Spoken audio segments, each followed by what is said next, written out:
All right, so the Gerard Butler movies.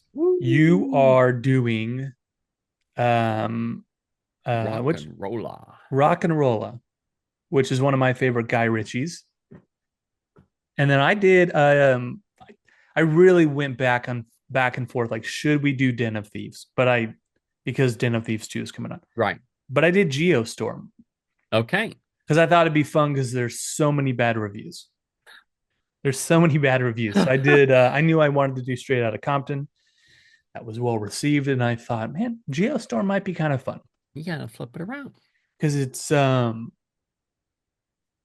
something you and I like a lot, which is disaster movies. We just don't get a lot of those, and we kind of yearn for the days of Hmm.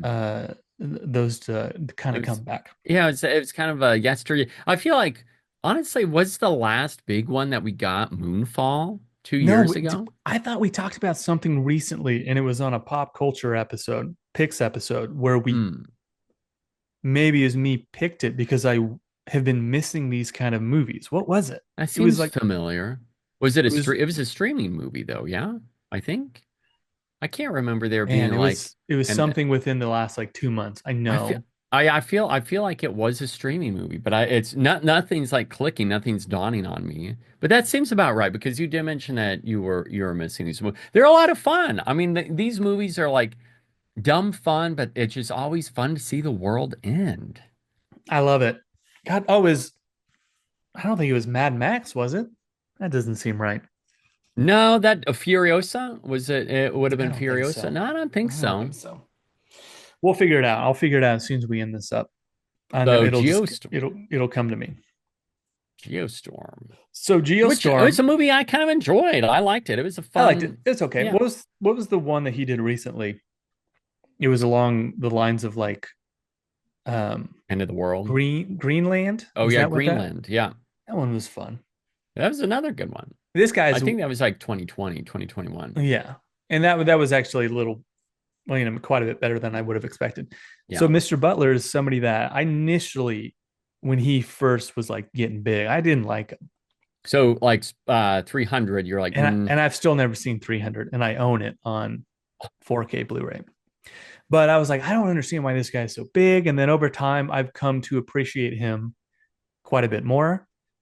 he's And fun. even in some of these bad movies, I'm like, I mean, he seems like a cool dude. I see. He does seem like he's a lot of fun. So, do you want to go first on this one, or do you want to do? I can go first again because I went first last time. Yeah, let's keep that flow. So, Geostorm 2017, only 96 reviews on Rotten Tomatoes, 18%. Jeez, that's like way too 18%. low. Way too low. All That right. deserves to be higher than Joker Folie à Deux. Ooh, did you ever watch that, by the way? No, sadly, Oh I haven't boy, yet. I need to. I need to because I feel like a QC hot take is going to be that's better than the first film. it's official. That's what I said. You ranked up there with QT and QC together. But I can understand why somebody would not like it. I didn't like the first one enough for it to Yeah. make me mad.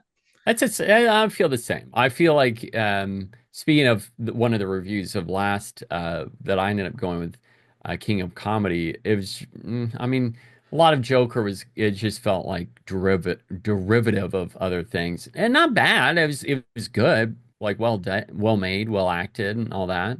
But like yeah, I agree. It was like I think that gets a lot of love that kind of it surprised me. Yeah, I don't fully get it. But Speaking of surprises, Geostorm. Geostorm. So 96 reviews. All right, so you ready for quote number one? I'm ready. I Too hope. much. Are you ready? I'm ready. You're nervous. Okay. Um, too much Geo and not enough Storm. Oh, If you're going to market this as a disaster movie, have the courtesy to blow up some landmarks. I feel like that's you. A collection of okay, here we go. Number two, a collection of Independence Day outtakes, monotonously staged and written with the stupidest audience member in mind. Real. Don't be fooled by the title. This is a trashy popcorn movie dressed up as a climate change fable. Questionable. And then numero four, the only thing more reliable than bad weather is bad movies. And in that respect, Geostorm is a right on forecast.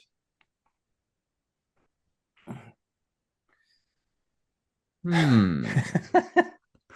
So you said the first one pinged immediately. I can read Yeah, all the these first again. one. Yeah, the first one pinged. That one, I'm like, yeah, that seems like it could be it. And then what did you say for the second one? Second one seems legit, so I'll skip that. Okay. So one, three. Let's do one and three. One and three. So number one, too much Geo and not enough Storm. If you're going to market this as a disaster movie, have the courtesy to blow up some landmarks. Done. That's it. That's you. That's you. That's you. So Locking it in. Final you're answer. locking that in. Yeah, that one's me. Yeah. Woo!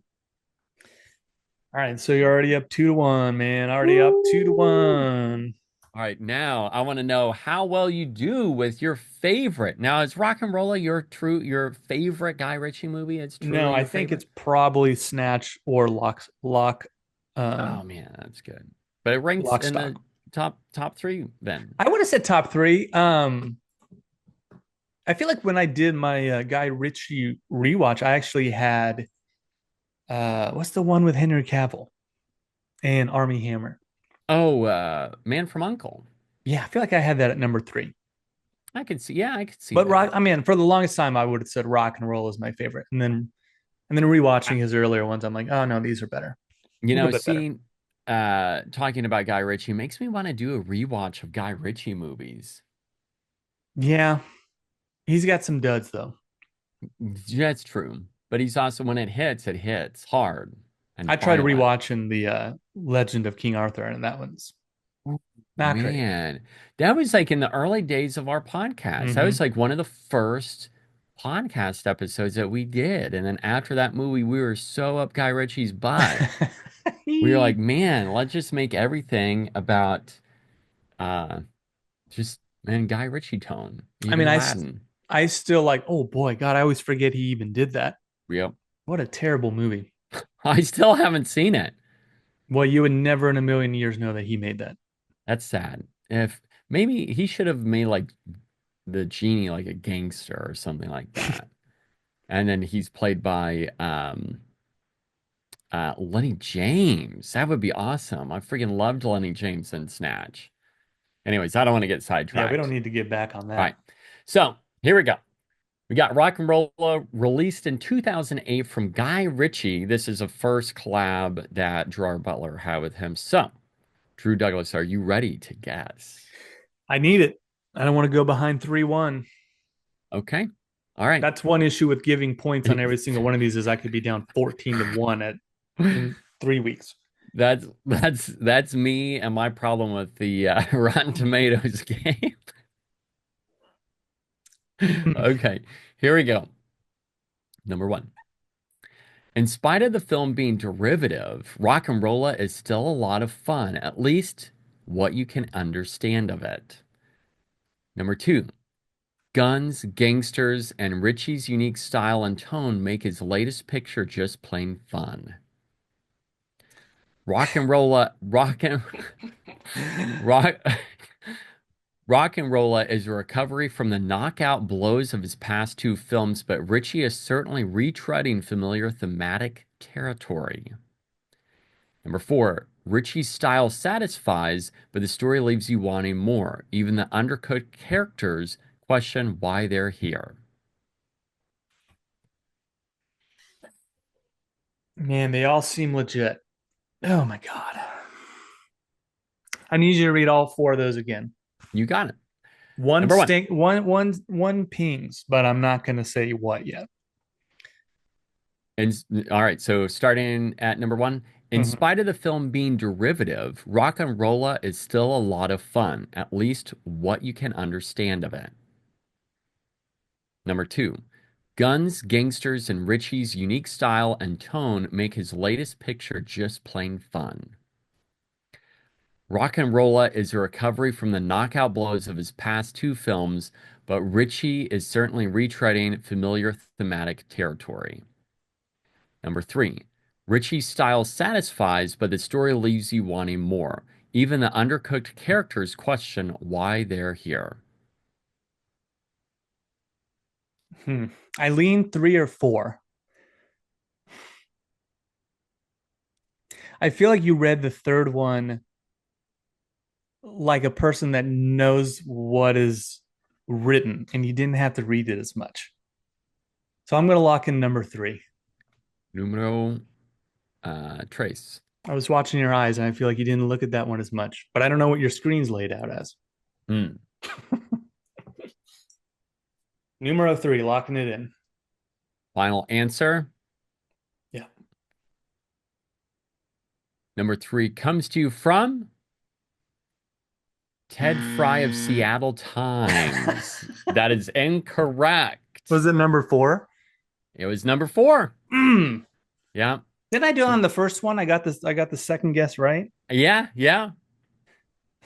Were you a little nervous when I said it's 3 or 4? Yeah, because I thought you were leaning toward the first one. And then I was like, the guns, gangsters, and I wish I could have found an alliteration, a threequel, because then I know that you would have went with that. Um, Man, so I'm down but 3-1. woo, We coming back might strong. we might not be playing this again. This might be it. We rebooted it and then killed it, just like how David Gordon Green did with The Exorcist. Oof.